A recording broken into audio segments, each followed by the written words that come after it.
You know, and we all have our 15 minutes of fame, and I'd like to take a couple of my 15 minutes to talk about the rights and the wrongs in the world of professional wrestling.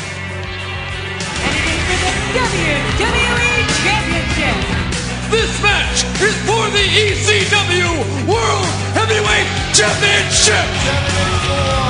The World Heavyweight Championship.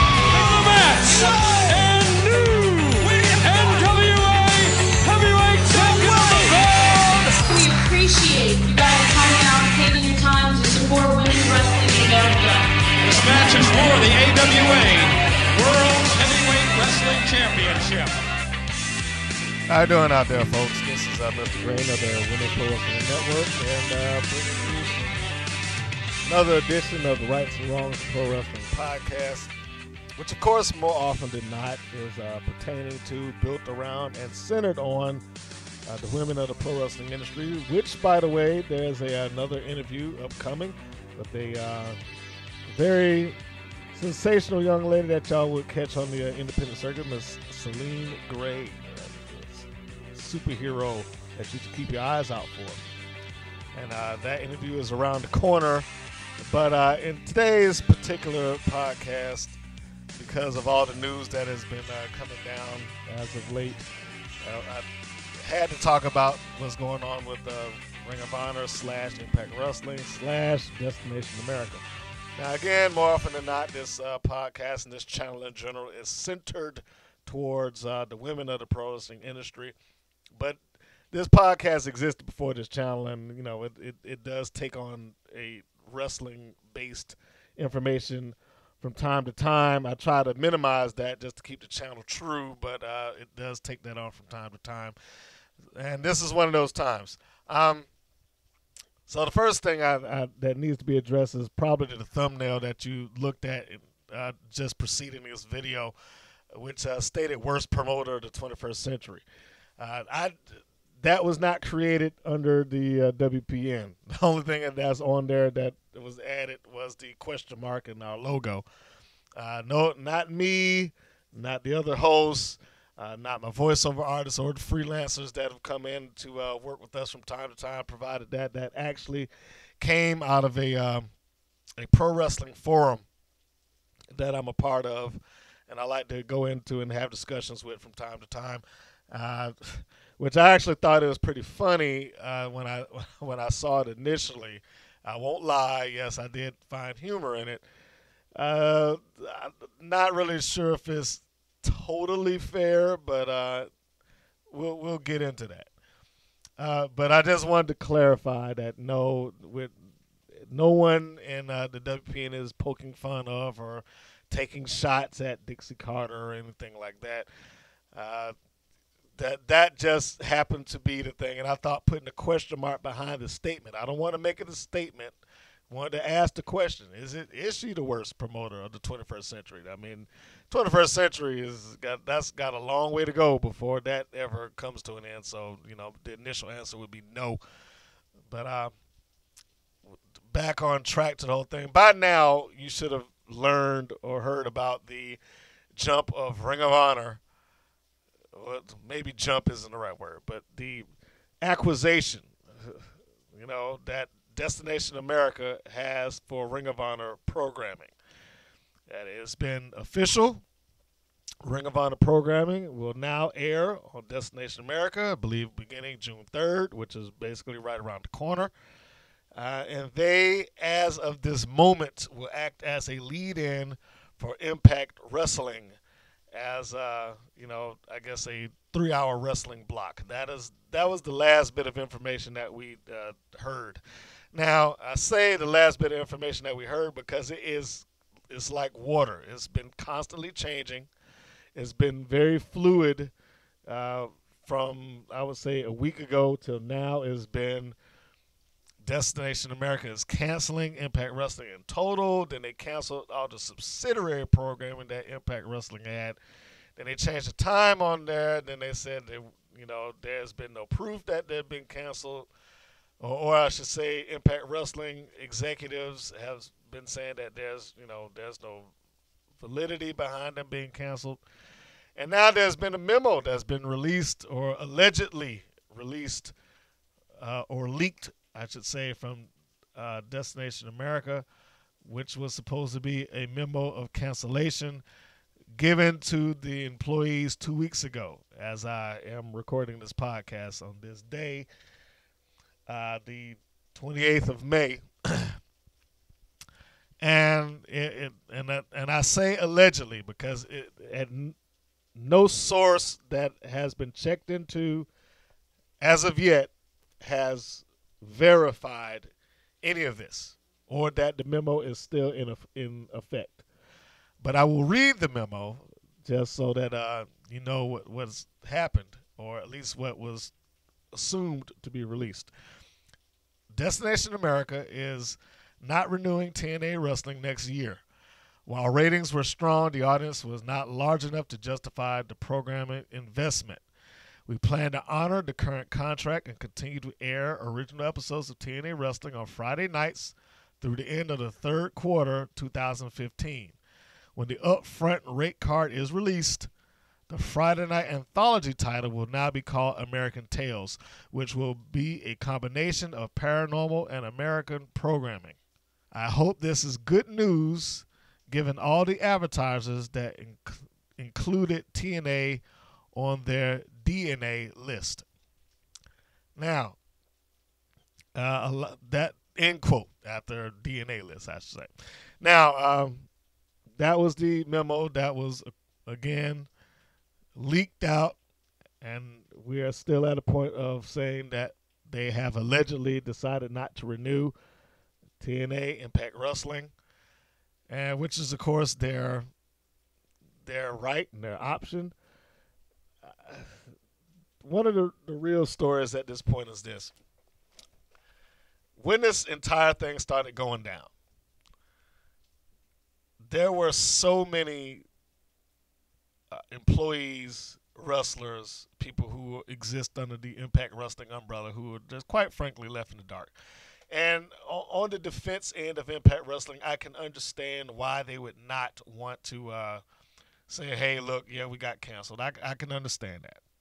I can understand it because, you know, they probably were looking for any open window that they can do to fix or resolve the situation. I mean, they've done this before. You know, give them credit. They've somehow managed, and especially in the last in the last 5 years, they've somehow managed to beat the odds in the last 5 years, because I would say the bulk of their issues began, or the bad press, or the worst press, and that began somewhere around the nature of 2010 during the Hogan-Bischoff regime. Now, I want to clarify, I am not saying Hogan and Bischoff were directly responsible before either one of their parties decided to call up or send us nasty memos and saying that, you know, this slander or whatever the case would be. No, I'm not saying that they are directly responsible. I'm not saying that they caused it. I'm not saying that every problem that Impact Wrestling has at this point is a result of that. I'm not saying any of those things. I'm saying public perception of the issues at hand with Impact Wrestling began in 2010. And that just happens to be in the, coincide in the same time frame when that regime kind of took control. But it's a sad thing, man. It's a sad thing to hear that potentially Impact Wrestling is having more issues. I mean, how many more can you have? How many more bad press, bad issues, public relation problems, cancellations, and things like? How much more of that can you survive? Just because I've learned how to survive gang fights doesn't mean I want to keep testing my luck. You know what I mean? I don't want to get tossed into the fire over and over and over again just on the history of, well, I've done it before, I can do it again. And everybody's been saying that the next time I get tossed into this situation, that's going to be the time that I take a beat down. But here I am. I wouldn't want to keep doing that. And that's been the response that you typically get out of Impact Wrestling. It's like everybody's been saying that we've been going down, but it wasn't true then. It's not true now. I don't want to have to keep hearing that response for every little thing that goes on with Impact Wrestling. It just is so constant. And I like Impact Wrestling. I actually think that this year that they had on Destination America, or since the change to Destination America, has probably been the best version of their programming that they produced since 2009. That is my honest opinion. I think that they have turned the corner. I thought that they were providing good matches. They were trying to really emphasize and focus on the wrestling again. And for the budget that they have clearly been operating under, which is, probably a strained budget. I don't have any numbers in front of me, but assumably a pretty strained budget. They found a way to make it work, and they found a way to, hey, let's just tape this stuff. Now, I don't agree with taping months and months and months of programming in advance. That's just absurd. But, they did what they had to do. But the most important thing here is that, a bad PR aside, which I don't understand how they have bad PR. Dixie Carter comes from a PR background. How could you possibly allow that to happen? The real issue that I was getting towards was, how do you leave your people in the dark? How do you leave your talent in the dark about that? I mean, just think about that for a second. And let's remove wrestling from the equation. Let's talk about this in real world scenario. Let's take something as simple as working at a burger joint. If you were working at this one burger place, and every time you went to work, there's a picket line out in the front of the front parking lot of people saying, this place is about to close, man. This place is going down. It's about to close. You need to get out. Stop working here. It's terrible. They don't know what they're doing. The management is awful. The burgers are fine, but the management doesn't know what they're doing. If you heard that every day going into that place and you say, hey, what's going on? And the management, the best response they could give you is that we'll tell you in 2 months. Well, that puts you in a bad spot. That puts you in a bad place. Especially if you're depending on the check to come through for you to take care of your livelihood and your family and whatnot. And that's essentially the same situation that you have here. There's other than the announced emails, news reports, blog posts, and everything else, the story has been that very few Impact Wrestling talent were told anything about it up until the conference call that was reported a day ago. And that's not good. That's not good. Yeah, I know it's not pleasant to deliver bad news. It's never pleasant to deliver bad news. Nobody wants to say, look, hey, man, we're in a bad spot right now. Nobody wants to be the one to have to deliver that. But, sometimes that's got to happen. Sometimes it's got to happen. Sometimes as a boss, sometimes as a supervisor, sometimes as a parent, sometimes as a teacher, whatever. If you're in a position of authority, whatever walk of life that happens to be, sometimes you have got to deliver bad news. It's not pleasant to do. Nobody enjoys doing it, but that it is what it is. And this was news that needed to be given. These guys were, essentially just left in the dark with no more information, again, up until that conference call that most fans were.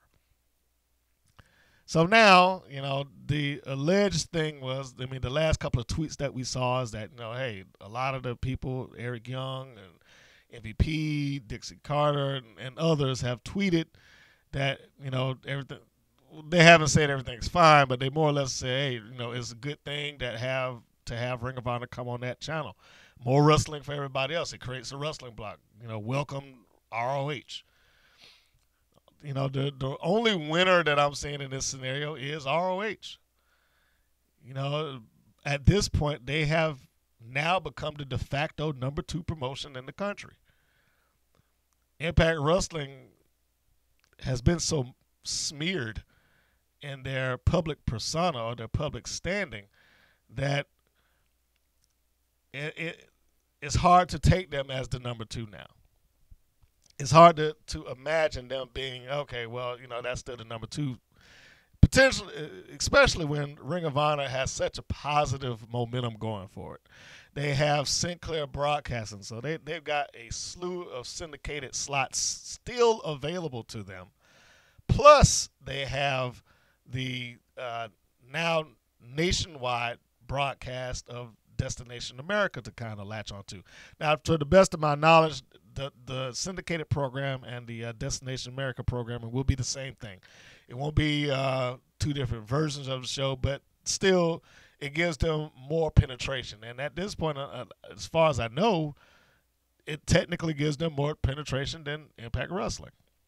Impact Wrestling's other programming has been removed off of Destination America, the best ofs and the show hosted by Mike Tenay, which I really didn't see much of difference in that show between the I tried to watch. I was like, this just looks like a repeat of the of Impact Wrestling that I saw a day ago. So, I mean, I didn't understand what the whole point of that was. But this situation takes away nearly every positive reason that Impact Wrestling, that Dixie Carter stated as to why they went to Destination America in the first place. Destination America was supposed to have given them more hours of content. That was one of the big deals that she was going on about. It was supposed to give them, specials, which I really haven't seen any specials unless you count the fact that they have, I don't know, that first couple of months of the best ofs that they did, or if you count the fact that they had Slammiversary in their regular time slot. I mean, I thought that a special would be, hey, they're putting that on Sunday night or a night of the week that it doesn't normally air, and they was going to give it a big deal or something like that. They had the live shows, and again, I guess that qualifies as a special, but it didn't seem any different to me beyond the fact that it was live. They no longer are an exclusive product. That's the second thing. That when they went on Destination America, they were essentially the flagship, or they were going to be the flagship program for that entire network. They were the one thing that brought visibility to Destination America. A lot of us, me, Jim Ross had said it. Other wrestling fans in the forums that I visited said it. People out there listening right now, how many of us actually knew that there was a Destination America that existed before Impact Wrestling went there? So, they provided them exposure, but, Destination America can no longer give them exclusive content. They can no longer tout them as an exclusive, provider of pro wrestling. Now that Ring of Honor is in place. And who's to say that, that they won't go through with this cancellation, then that Ring of Honor won't become the exclusive provider of wrestling on that network.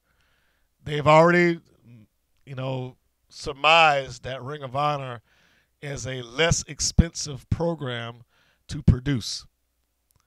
So they would save money eliminating Impact Wrestling and just going with Ring of Honor, which is a fairly self-contained entity. And that might be the entire reason behind it. As I read in that memo, it isn't because the ratings weren't strong. They're saying the audience isn't, enough to justify the program investment. It sounds like they no longer want to put the money behind it. And that's what I get from that. And that's a shame. It really is a shame. But the last thing here is that I want to wholeheartedly agree with what Jim Ross said. This was my thoughts when I started to read things that the wrestlers were in the dark about it. It is, how can I put it? It was just a bad decision to keep them in the dark on that. It was a tremendously bad decision to move forward with the things that they were doing and not address that in some way, shape, or form. Even if, and I'm saying this in hindsight, and I totally get the fact that, you weren't in her shoes. You don't know what pressure she was under. I get that. And I don't want to play the Monday morning quarterback. I'm just giving, in hindsight, what I think she should have done. I do think that at some point in time, Dixie Carter, and I still say this now, I think that she needs to make a public addressment about the state of Impact Wrestling as it is right now for the fans and for the wrestlers. I totally believe that if she has any hope of salvaging the name of Impact Wrestling, what it is, where they are, where they're going, the public perception that they have, that there is still a future available. And please understand, I'm not saying that cancellation off of the network means that the promotion is going under. That is not what that means. It just means that they've lost a TV outlet. They may still exist as a promotion. But I say that she needs to make a public address to this. She needs to go on somebody's podcast. They need to do it in-house.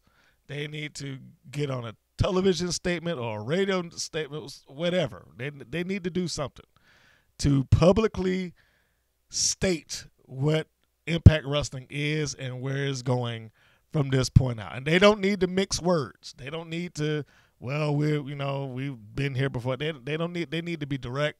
They need to be firm. They need to be solid. They don't need to insult Destination America, even though they may be upset with them.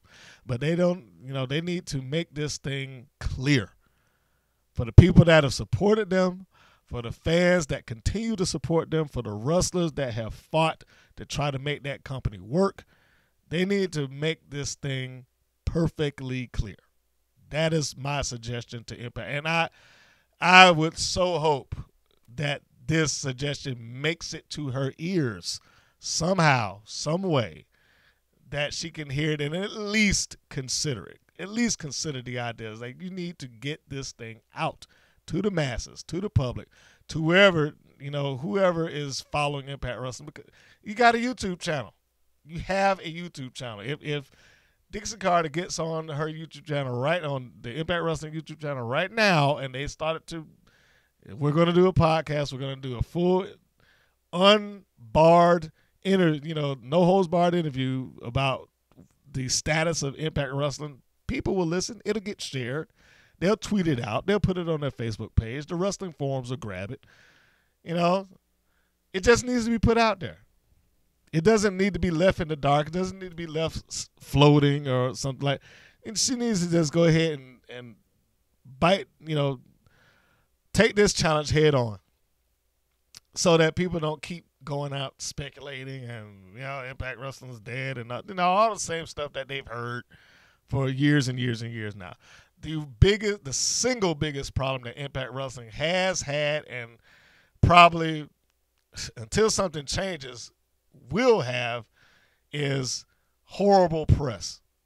The press that they've had for that company has been consistently horrible. The promotion department needs to be changed out. They need to, if they survive another day, if they continue to be a wrestling promotion, they need to swap that promotion department out entirely. All these things that have been said about them. Hey, Impact Wrestling came in town and I didn't even know. Tara or Victoria, as a lot of people know her, spending her own money to promote a show in Chicago. Frankie Kazarian making reference saying, hey, I know a guy that can wrap our van so that people at least know that we're here.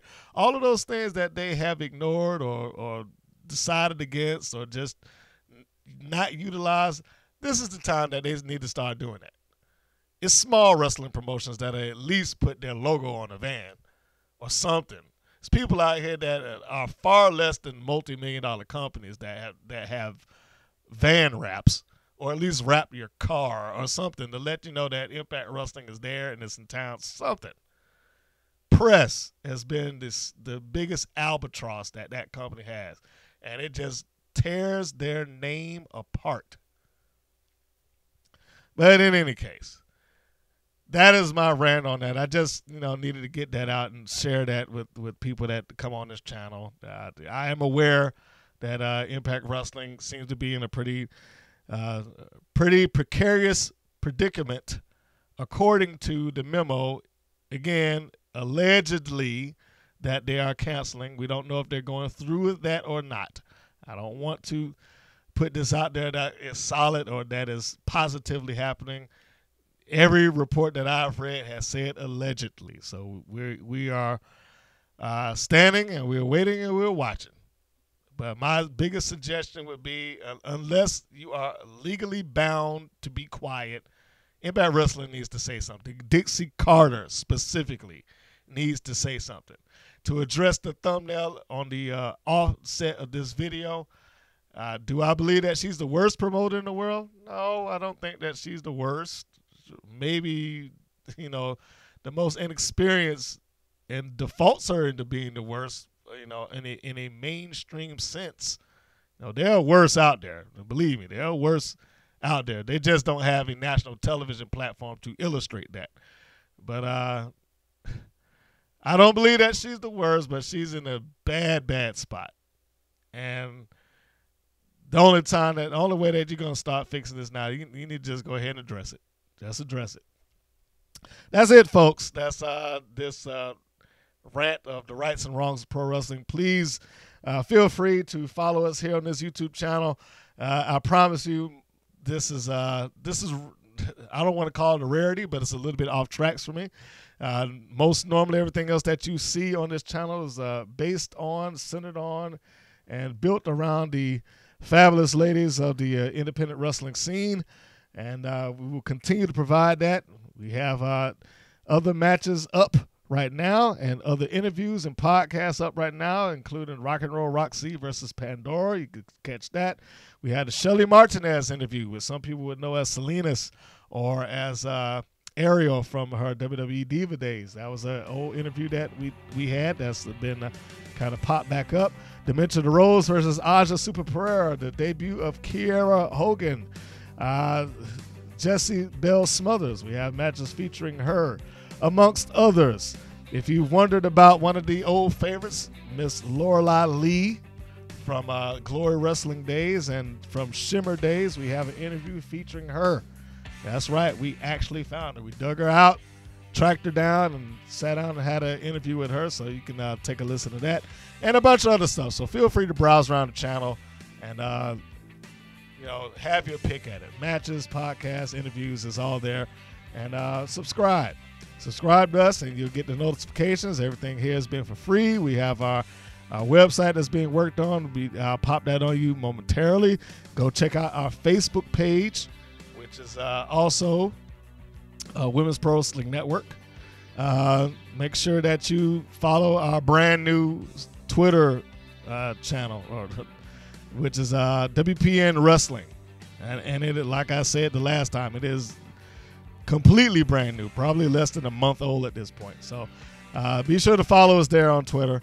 And again, browse through the channel, check us out, see what you like, see what you don't.